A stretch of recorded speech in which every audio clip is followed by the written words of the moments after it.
গোপীনাথের সেবকের ছেলে। না না না, আলিঙ্গন করে বহি দিয়েছে আমাকে। আচ্ছা, বহি বাড়িতে আমি রাখেছি। তো এখন আমার গত বছর হলো 63 ইয়ার। পিতাজি আমাকে বলে গিয়েছিলেন তুমি রসিকানন্দ সেবা করবে, মাধবেন্দ্র পুরী সেবা করবে। এটা এখন সত্য হলো। প্রভু জয় জয় জয়। না প্রভু, আমার এখান থেকে পুরা ছুটি হয়ে যাবে। গোপীনাথ আমাকে বিদা করে দিবে। তুলনা একটু বলছে শুনো, এসব শুনবার কথা এসব। হ্যাঁ, তো প্রভুপাদ তো আমাকে আলিঙ্গন করে একটা বহি বাবাকে দিলেন, আর বাবা বহি আমাকে দিয়ে গেলেন। বাবা প্রাপ্তি হয়ে গেল, 28 বছর হয়ে গেল। তো বহি আমি এখানে রাখেছি। তো বাবা আমাকে বলেছিলেন যে প্রভুপাদ দেখুন বাইরে দেশে গিয়ে কৃষ্ণের প্রচার করছে, আগে তো তুমি দেখবে কি হবে। বাবা আমাকে বলে গিয়েছিলেন। আচ্ছা, এখন আমি দেখলাম ইসকন কি জিনিস। জয় শিলা প্রভুপাদ কি জয়। প্রভুপাদকে এখান থেকে নাট মন্দির আছে না, নাট মন্দিরে বাবা বললে নিয়ে ওনাকে এখান থেকে বসা।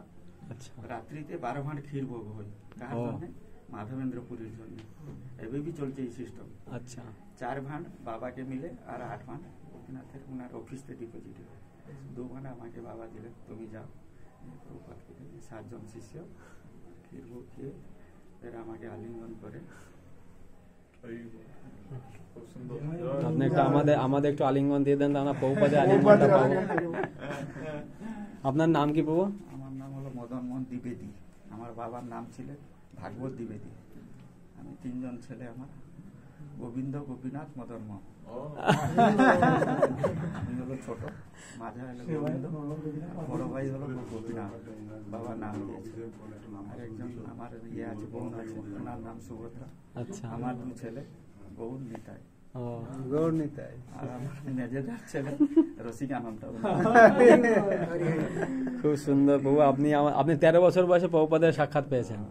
বহি রাখিছি আমি। আপনার বাবা 50 বছর গোপীনাথ সেবা, গোপীনাথের সেবা 20 বছর বাবাকে হয়েছিলেন, গোপীনাথ মন্দিরতে এন্ট্রি করলেন। আচ্ছা, হ্যাঁ, 70 বছরে বাবা রিটায়ার হলেন। 73 বছরে বাবা প্রাপ্ত হলেন। আর এখান থেকে গোপীনাথ জায়গা দিয়েছে, বিরাট জায়গা আমাকে। আমার বাড়ি এখান থেকে সামনে। আপনি আমাদের ইসকন মায়াপুর মন্দিরে আসুন। দেখি প্রভু কখন যাবো। এখান থেকে রেমনাতে যে আছে না, মুকুন্দ, হ্যাঁ মুকুন্দ চেতন প্রভু, তো কখন এখান থেকে সেবা আছে না, সকাল সময় এখান থেকে সেবা, মাধবেন্দ্রপুর এটা তো আগে সেবা হবে, তারপর যাবো। এখান থেকে সেবা সেরে দুপুরে অন্নপ্রসাদ গোপীনাথের কাছে লাগবে, এখান থেকে এসে লাগবে। গোপীনাথের যত উচ্ছিষ্ট সব রসিকানন্দ প্রভু পাবে। আচ্ছা, ফুল আর যে ফুল ইয়ে পড়েছে, ইয়ে ফুল মালা আসবে, ইয়ে মালা ফেঁকা যাবে, ইয়ে মালা ফের আসবে, এখান থেকে দেওয়া যাবে, এখান থেকে দেওয়া যাবে। আপনি জীবন আপনার সন্ধ্যার সময় আরতি হবে, আরতি পরে বতি আসবে, ধূপ চন্দন নিয়ে চরণ তুলসী একটু নিয়ে গোপীনাথের চরণ তুলসী, গোপীনাথের সবাইকে দিব, জিনিস আছে চন্দন। দেখো, জয় রসিকানন্দ প্রভু কি, শ্যামানন্দ প্রভু কি, রাধা গোপীনাথ ভগবান কি, গোপীনাথের সেবক বৃন্দ কি, গো প্রেমানন্দ, হরি হরি বল।